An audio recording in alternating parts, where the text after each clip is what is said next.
Hey, what's going on, everybody? My name is Mundane Matt, and they say that prostitution is the world's oldest profession. And similar to cockroaches surviving a nuclear holocaust, if our society goes to shit, if everything dies out, prostitution will still be one of the only money-making industries out there. People want sex, and people are willing to pay for it. In America, it's only legal outside of the city limits of Las Vegas, I believe maybe only in that county. But everywhere else in the United States is entirely no-go, which is stupid. It's like you should legalize prostitution like you legalize pot. It's the only thing that makes sense to me. But that being said, in Australia, especially in Queensland, it's entirely legal if you get a license from the Prostitution Licensing Authority. Yep, there's an entire board of government for that, and you operate outside of brothels. Now, over the course of the past couple years, prostitution returns have been on the decline in Queensland, and many of the owners of the 22 brothels inside of the city basically claim that the reason for this is Tinder.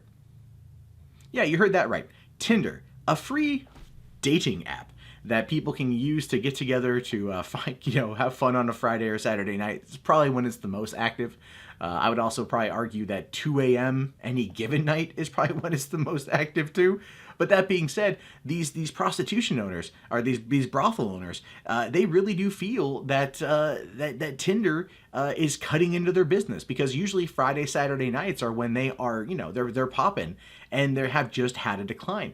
In fact, a woman here named Mrs. Leeds, she owns one of the brothels. She says that about only six of the 22 licensed brothels in the city are making any real money. The rest are just losing money, and they blame this app for that because probably because the way that millennials are operating now, right? If you think about it, millennials aren't really dating as much. They're not. They're hooking up, they're porking, and that's about it. They're also drinking shit tons of wine, from what I read, which is very odd. But the point is, the traditional sense of dating is not really there with millennials, which could also argue that the traditional sense of just basic hookups and also wanting sex is not there with the younger audience. But that's not going to deride or push away from any of the other people out there who enjoy paying for the company of women or men in Queensland. But something is happening with this particular industry in this part of Australia that is having a direct impact on them. Like I said, they're blaming Tinder, but I really think that it probably has more to do with the fact that there are illegal operations, like far more illegal operations running than legal ones. Because one of the women in here that owns a brothel, she was saying that she owes like $46,000 a year in taxes to maintain her brothel license, and she's not making that much money, even though she puts on an entire experience. Because the idea of running a successful brothel generally does come down to the experience one creates when they are running it. In this particular case, the woman is putting coffee on when a John comes in, getting to know that person, first name, what they do, their interests, recommending the right kind of girl to suit their needs, prompting the girls to get to know these people so then they can facilitate further dates down the road. It's the girlfriend experience. It's the most popular of all encounters with brothels. And even prostitutes, like the GFE is very much a big thing. But it's just not working. Here's the thing though. The legal ones, right, they have a solution. The 22 legal brothels, they have a solution on how to combat the illegal aspects of it, right? They say that putting in a landline would basically kill, or shove a wrecking ball through the illegal operations. Because how the illegal operations work is escorts, massage parlors, streetwalkers, people who advertise online, they're not allowed to advertise themselves as providing sexual services, right? And so they kind of have to do it in a way. The brothels do it, people know that they're brothels, but ultimately, there's not like a giant penis and a giant vagina and it's going like this outside. It's a little more classier than that. But the people who are operating illegally pretty much put it all out there. And it's very similar to what happened on Craigslist and Backpage.com here in the United States, where people would go to the adult services section and go, oh, I'm going to be giving you a massage that costs $150 an hour. Don't worry, you'll be having a very good time and you'll be leaving with a smile on your face. Like that kind of innocuous, or very suggestive text, not innocuous, but very suggestive text that would indicate that, yeah, someone's going to be getting a rub and tug, right? And they say that having a landline in their houses would make it so people. They say that it'd put a wrecking ball through. They haven't really talked about why a landline would do it. Probably because the way that the brothels are licensed in Queensland are that they're in call only, no out call. So people who call in can maybe set up appointments to come meet a girl there, but they can't set a girl out. And so in the case of people that are operating online, usually they use like burner cell phones or things like that. And so they can just, ditch the phone, ditch the number, go on from there and not be caught. And this way it would stop it.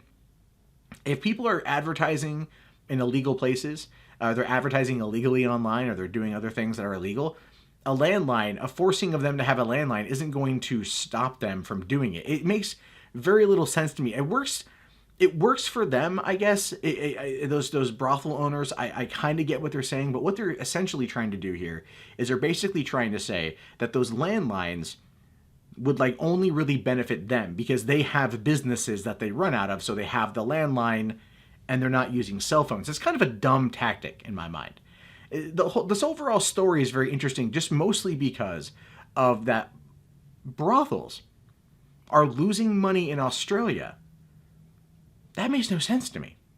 Because I think brothels, if they came here to the United States and they were more frequent, shit, they'd be a booming industry just like pot, right? Which makes me wonder if for one, the costs are too high, the economy has gone to shit, and people just aren't enjoying those particular side activities. But then again, it also boils down to the fact that people will always find a way to justify entertainment, even if that entertainment is going balls deep on a girl who does it for money. There's always going to be a need, and somehow they are losing. And I don't think it's Tinder. I don't think it's landlines. I don't even think it's illegal. I think it has everything to do with the current business model. Because if you read through this article and you listen to what some people are saying, they feel very entitled to kind of cornering the industry. And maybe things have changed. Maybe the younger demographic isn't going out there and trying to just, like hook up with random, people for money anymore. There was a big time for that. Now there are maybe more distractions, video games for one thing. I know a lot of people out there. Look at the herbivore man in Japan that prefer to play video games and snuggle with a waifu pillow than actually go out and breed. It's getting to the point in Japan where the government is trying to subsidize birth and marriage. Like if you get married and have kids, we'll give you more money. In America, they're called NEET. All right, NEET, basement dwellers, the ones you read about every time someone tries to fucking downplay the internet culture. That's the kind of, the straw man that they use. But getting back on point, if you want my honest opinion here, the Brisbane, Queensland, whatever fucking brothels, they need to reevaluate how they do business. If they're trying to set up in a certain look in a certain field, then they need to start advertising in a place and in a way that's going to attract the higher class clientele. Because there are always going to be people in there from out of town. There's always going to be people coming through on business and travel and pleasure and whatever.